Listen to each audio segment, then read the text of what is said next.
Yes, this is John G. Sutton. Welcome to Tales from the Jails. We'll talk about weapons today, and specifically about one particular individual who at Hull Prison was arming himself with dangerous weapons. I believe he's just been transferred back to Hull.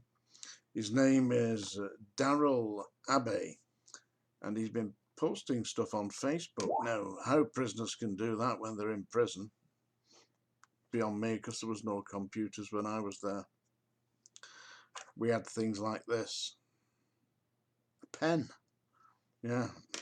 Anyway, Abbey, aged 27 at Hull Prison, was found to have in his cell two personally made weapons. One of them was a paint roller that he'd straightened out and made it, sharpened the end up to make it into like a sword, yeah. And the other one was a heavy iron bar that he'd hidden under his cell. Now he got into some kind of lumber with the staff and had his cell searched, and that's where they found them, hidden under his bed.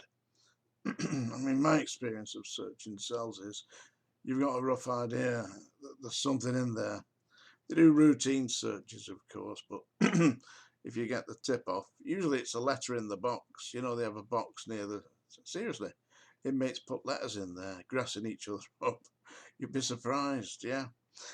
So they may have found it like that, but he got into some lumber with the staff and was subsequently had his cell turned over, and they found these weapons there, and he was taken to court where he was given an extra 12 months on top, well, including, because it was given consecutively, to run alongside his current sentence of 12 years for violence. He apparently stabbed somebody with a machete. He'd done a few. In fact, his criminal record included a series of 27 previous offences for which he'd been convicted. Now, if this man, Abbey, aged 27, who is currently in Hull Prison, had been convicted of 27 offences, it takes quite a great deal to convict somebody of a criminal offence. So you may surmise that he could possibly, I mean, far be it from me to suggest this, but he could possibly, do you not think, have committed a great deal more for which he had not been convicted. He was transferred to Strangeways Prison and then subsequently back to Hull Prison apparently against his will. He didn't want to go back to Hull Prison, but there's a thing. You know, when you get booked into HM Prisons hotels, you don't get your chance to pick your location. It's done for you by the system. So he was sent back to Hull. Probably he'd made some friends in Hull that were looking forward to seeing him again. Quite how prisoners can post on Facebook when they're banged up, I don't know. Maybe you can tell me, I don't know, because as I say, it was pens and paper when I was in there. You see, weapons in prison, very often prisoners have to devise their own. You know, you can't just go down to the local armoury, you know, and buy yourself a machete or a knife or something like that. You can't do that in prison. Make your own.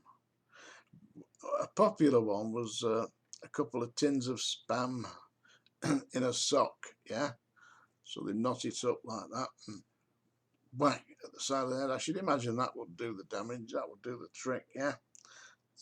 Also, the current favourite, which was a favourite, quite popular when I was in there as well, was the boiling water with the sugar, because it sticks to your skin, you see. In fact, there's been a few done recently in the prisons.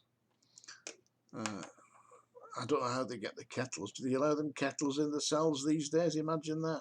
But anyway, back in the days, there used to be a kitchen. Sometimes you could use it, certainly on the long-term lifers' wings. Yeah, they had kettles there that the inmates could use. Yeah, but boiling water.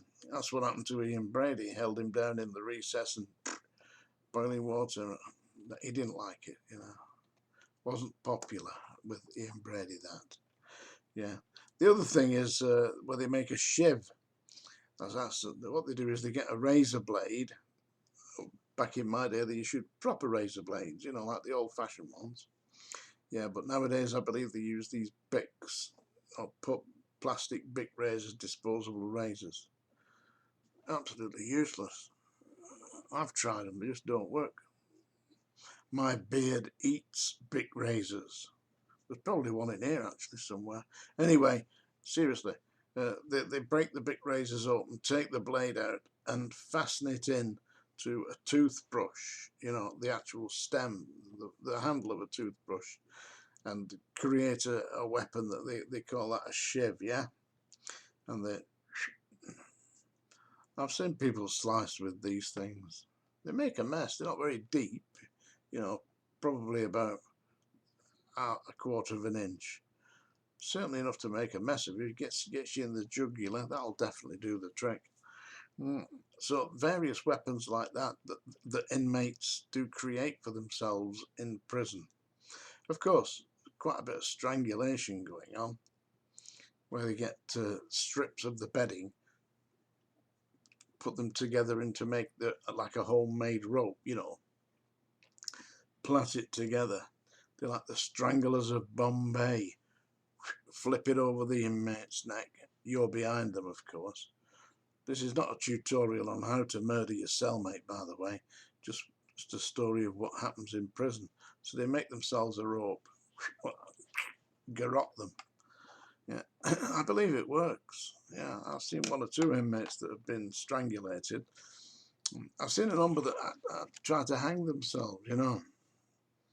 Hanging yourself in prison is a lot more difficult than it may seem. Yeah. For a start off, you don't die instantly, because when you die on the gallows, it breaks your neck. That's how you die. You don't die by strangulation. It snaps your neck. Central nervous system is disengaged and you're dead. But if you try to hang yourself, what you're doing is garroting yourself, you know, stopping your breathing. Most inmates that I've seen, one or two, they've got themselves on a chair, you know, and done that behind using the bars, but very often it doesn't work, you know, and it's a mess. I would definitely not recommend it.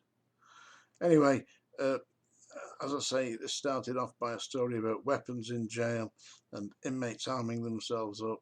And if you're in jail and you're thinking of doing that, don't tell anybody, because they put a letter in the box, you know, because they think seriously. And these letters in the box, they do get read, you know. I'm not saying they take action on them all the time, because a good 50, 60, 70% are just a wind-up, you know. It'll say something like, Officer Sutton is a cross-dresser, or something like that, you know. Sort of people, oh really? Yeah. It wouldn't be very successful with a beard, would it? Have to shave it all off and then grow it back the next day. Unless, no, it's real. Anyway, that's Tales from the Jails for today. I did one earlier on. Second one. Thank you very much. Do subscribe. Name's Sutton, by the way.